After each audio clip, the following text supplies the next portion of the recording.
दर्शक बंधु आज वीडियो को आपण मानक स्वागत। आज ये शुभ दीपावली रे आपण मानक अनेक अनेक शुभेच्छा और शुभकामना। आज वीडियो रे मु किछि लोक साहित्य उपर एमसीक्यू आलोचना करुछि। तो आज प्रथम प्रश्न होउछि प्रथम करी फॉकलोर शब्दटी को लोकविद्या पई किए व्यवहार करथिले? क कुंज बिहारी दास, ख थोमास, ग वर्ने, घ जॉन बीम्स। यार सठिक उत्तर होउछि थोमास। तापर कौन क्वेश्चन अच्छी ना लोक अर्थात फ्लोक एक केउ पद? क सांस्कृतिक पद, ख इंग्राजी पद, ग सामाजिक पद, घ लक्षणार्थक पद। यार सठिक उत्तर होउछि घ लक्षणार्थक पद। लोक साहित्य संग्रह क्षेत्र रे केउ इंग्राजी संग्राहक प्रथमे पदक्षेप ग्रहण करथिले? क नीलमणि विद्यारत्न, ख जॉन बीम्स, ग चक्रधर महापात्र, घ जी.ई. ग्रोवर। यार सठिक उत्तर होउछि जॉन बीम्स। तापर क्वेश्चन कौन अच्छी ना लोकविद्या अनुशीलन रे प्रकार्य अर्थात फंक्शन पद्धति किए प्रचलन करथिले? क थॉमसन, ख वर्ने, ग जी ग्रोवर, घ थोमास। यार सठिक उत्तर होउछि थॉमसन। तापर क्वेश्चन कौन अच्छी ना एक स्वतंत्र परंपरा आधारित तथा साधारण वैशिष्ट्य संपन्न जेकोसी जनगोष्ठी को कौन कह जाए? क संघ, ख लोक, ग समाज, घ संप्रदाय। यार सठिक उत्तर होउछि लोक। तापर क्वेश्चन कौन अच्छी ना लोकंकर बा गोटे गोष्ठी सामूहिक ज्ञान जहाँ गोटे पीढ़ी रु आउ गोटे पीढ़ी को पारंपरिक भावे संप्रसारित होता है ताकू कौन कह जाए? क लोक संस्कृति बा लोकधारा, ख परंपरा, ग रीति, घ चलणी। यार सठिक उत्तर होउछि क लोक संस्कृति लोकधारा। तापर क्वेश्चन कौन अच्छी लोकधारार उपादान को मुख्यतः केते भाग रे विभक्त कराई? क 8, ख 4, ग 5, घ 6। यार सठिक उत्तर 5। तापर क्वेश्चन कौन अच्छी ना मिथ, लोककथा, लोकगीति, लोककाव्य, लोकोक्ति अर्थात प्रबाद, प्रवचन, ढगडमाड़ी, छटा, दायिका, रूढ़ी, हास्य कथा, प्रसद, उपाख्यान, संक्षिप्त पदरूप बा बाघनिश, हन्नाला इत्यादि लोकधारा केउ उपादान पर्यायर अटे? क प्रथानुबोध लोकधारा उपादान, ख आलेख्य लोकधारा उपादान, ग बाचिक्य लोकधारा उपादान, घ भौतिक लोकधारा उपाख्यान। यार सठिक उत्तर होउछि ग बाचिक्य लोकधारा उपादान।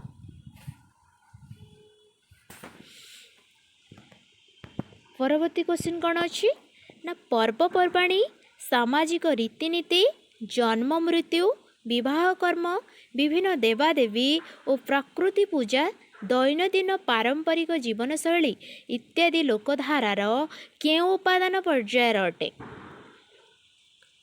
क प्रदर्शनशील लोकधारा उपादान, ख प्रथानुबोध लोकधारा उपादान, ग बाचिक्य लोकधारा उपादान, घ आलेख्य लोकधारा उपादान। यार सठिक उत्तर होउछि प्रथानुबोध लोकधारा उपादान। तापर क्वेश्चन कौन अच्छी लोकनाटक, लोकनृत्य, लोकक्रीड़ा, लोककाव्य, लोककला, पारंपरिक साहित्य, शिल्प इत्यादि लोकधारार केउ उपादान पर्यायर अटे? क बाचिक्य लोकधारा उपादान, ख भौतिक लोकधारा उपादान, ग प्रथानुबोध लोकधारा उपादान, घ प्रदर्शनशील लोकधारा उपादान। यार सठिक उत्तर होउछि प्रदर्शनशील लोकधारा उपादान। तापर क्वेश्चन कौन अच्छी ना गृहोपकरण, कृषि उपकरण, नृत्यनाट्य उपकरण, साजसज्जा, श्रृंगार उपकरण, पारंपरिक क्रीड़ा उपकरण, सामाजिक रीतिनीति रे व्यवहृत विशेष उपकरण मान लोकधारार केउ उपादान पर्यायर अटे? क भौतिक लोकधारा उपादान, ख प्रदर्शनशील लोकधारा उपादान, ग प्रथानुबोध लोकधारा उपादान, घ बाचिक्य लोकधारा उपादान। यार सठिक उत्तर हेउची भौतिक लोकधारा उपादान। लोकधारा रे परंपरा क्रमे निजर स्वतंत्र सत्ता बजाय रखी आसीथिबा लोक उपादान को कौन कुआ जाए? क प्रकार्य अर्थात फंक्शन, ख टाइप, ग मोटिव, घ एथि मध्यरु केउंटी भी नुहे। यार सठिक उत्तर हेउची टाइप। परवर्ती प्रश्न कौन अच्छी ना लोक उपादान क्षुद्रतम अंश बा एकक अर्थात यूनिट को कौन कहा जाए? क मोटिव, ख फंक्शन, ग टाइप, घ कौनसी भी नुहे।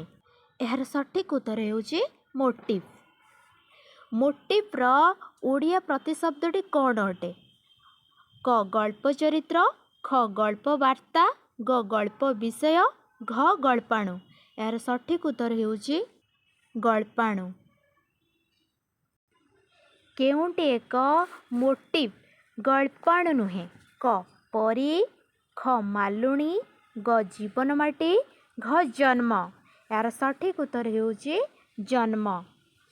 लोकगल्पर स्थितिशील एकक को कौन कुआ जाए? क मोटिव, ख फंक्शन बा प्रकार्य, ग टाइप, घ कौनसी भी नुहे। यार सठिक उत्तर हेउची ख फंक्शन बा प्रकार्य। परवर्ती प्रश्न कौन अच्छी ना साधारणतः पुरातन कालरू चली आसुथिबा पीढ़ी पर पीढ़ी दे गढ़ी आसुथिबा प्रक्रिया को कौन कुआ जाए? क लोकधारा, ख परंपरा, ग लोकविद्या, घ लोक संस्कृति। यार सठिक उत्तर हेउची परंपरा। केउंटी लोकधारार एक वैशिष्ट्य नुहे?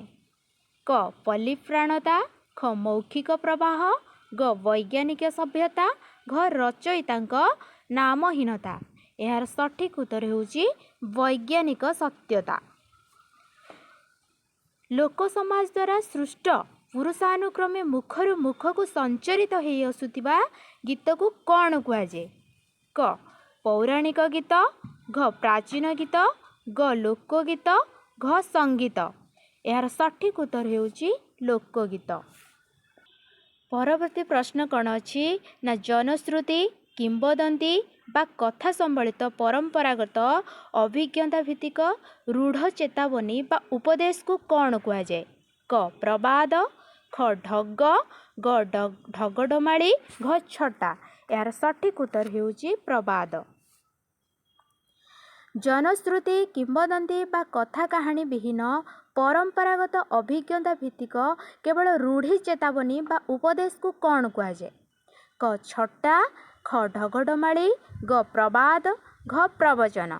यार सठिक उत्तर हेउची प्रवचन। परवर्ती प्रश्न कौन अच्छी ना साधारण रे गृहीत व्यंग विद्रूपपूर्ण संक्षिप्त तथा शक्तिशाली लोकोक्ति को कौन कुआ जाए? क ढगडमाड़ी, ख प्रबाद, ग प्रवचन, घ छटा। यार सठिक उत्तर हेउची ढगडमाड़ी। साधारण रे गृहीत व्यंग विद्रूप विहीन संक्षिप्त तथा शक्तिशाली लोकोक्ति को कौन कुआ जाए? क ढगडमाड़ी, घ छटा, ग नादिया, घ प्रबाद। यार सठिक उत्तर हेउची छटा। परंपराश्रित दुईटी वस्तु बा अवस्था मध्य संपर्क साम्य वैषम्यर धारणा और तुलनार सृष्ट उद्भट हास्यकर सामंजस्य भित्तिक परिचय जिज्ञासा को कौन कुआ जाए? क ढगडमाड़ी, ख प्रवचन, ग नादिया, घ छटा। यार सठिक उत्तर हेउची नादिया। लोक समाज द्वारा सृष्ट तथा पुरुषानुक्रमे मुखरु मुख को संचरित कहानी बा गल्प को कौन कुआ जाए? क लोकविद्या, ख लोक संस्कृति, ग लोकगल्प, घ गल्पाणु। यार सठिक उत्तर हेउची लोकगल्प। केउंटी लोकगल्पर एक वैशिष्ट्य नुहे? क पूर्णांग विषयवस्तु आधारित मानवेतर और सरल चरित्रर समावेश, ख मौखिक तथा परंपराश्रित, ग आधुनिक सामाजिक जीवनर प्रतिफलन, ଘ ରଚୟିତାଙ୍କ ନାମହୀନତା। ଏହାର ସଠିକ୍ ଉତ୍ତର ହେଉଛି ଗ ଆଧୁନିକ ସାମାଜିକ ଜୀବନର ପ୍ରତିଫଳନ। ଅବାସ୍ତବ, ଉଦ୍ଭଟ, ଅପାର୍ଥିବ, ଅସମ୍ଭବ ବିଷୟବସ୍ତୁ ଆଧାରିତ ଲୋକଗଳ୍ପକୁ କ'ଣ କୁହାଯାଏ? କ ଲୋକଗଳ୍ପ, ଖ ଗାଲଗଳ୍ପ, ଗ ରୂପକଥା, ଘ ରୂପକ ଗଳ୍ପ। ଏହାର ସଠିକ୍ ଉତ୍ତର ହେଉଛି ଗାଲଗଳ୍ପ। ତାପରେ କ୍ୱେଶ୍ଚିନ୍ କ'ଣ ଅଛି ନା ଅଲୌକିକ, ଅପ୍ରାକୃତିକ, ଅବାସ୍ତବ, ଅଯଥା କଳ୍ପନାର ଭିତ୍ତିଭୂମି ଉପରେ ପ୍ରତିଷ୍ଠିତ ବିସ୍ମୟ ଉଦ୍ରେକକାରୀ ଲୋକଗଳ୍ପକୁ କ'ଣ କୁହାଯାଏ? କ ଅଣୁଗଳ୍ପ, ଖ ରୂପକ ଗଳ୍ପ, ଗ ଗାଲଗଳ୍ପ, ଘ ରୂପକଥା। ଏହାର ସଠିକ୍ ଉତ୍ତର ହେଉଛି ଘ ରୂପକଥା। ପଶୁପକ୍ଷୀଙ୍କର ମାନବ ସୁଲଭ କ୍ରିୟାକଳାପ ଆଧାରିତ ନୀତିମୂଳକ ଲୋକଗଳ୍ପକୁ କ'ଣ କୁହାଯାଏ? କ ରୂପକ ଗଳ୍ପ, ଖ ରୂପକ କଥା, ଗ ଗାଲଗଳ୍ପ, ଘ ଅଣୁଗଳ୍ପ। ଏହାର ସଠିକ୍ ଉତ୍ତର ହେଉଛି ରୂପକ ଗଳ୍ପ।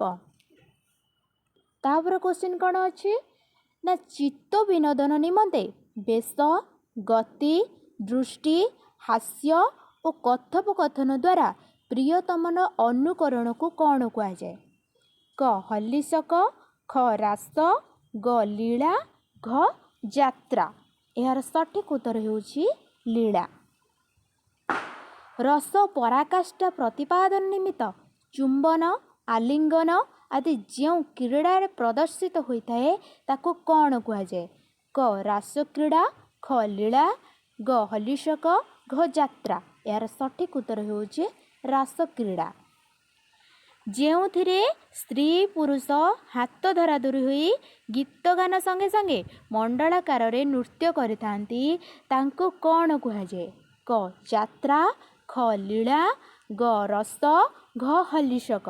ଏହାର ସଠିକ୍ ଉତ୍ତର ହେଉଛି ଘ ହଲ୍ଲୀଶକ। ପରବର୍ତ୍ତୀ ପ୍ରଶ୍ନ କ'ଣ ଅଛି ନା ଉଭୟ ସଙ୍ଗୀତ ଓ ଗଦ୍ୟମୟ ସଳାପ ମାଧ୍ୟମରେ ଅଭିନୀତ ଲୋକନାଟକକୁ କ'ଣ କୁହାଯାଏ? କ ପାଲା, ଖ ଯାତ୍ରା, ଗ ସୁଆଙ୍ଗ, ଘ ହଲ୍ଲୀଶକ। ଏହାର ସଠିକ୍ ଉତ୍ତର ହେଉଛି ଯାତ୍ରା।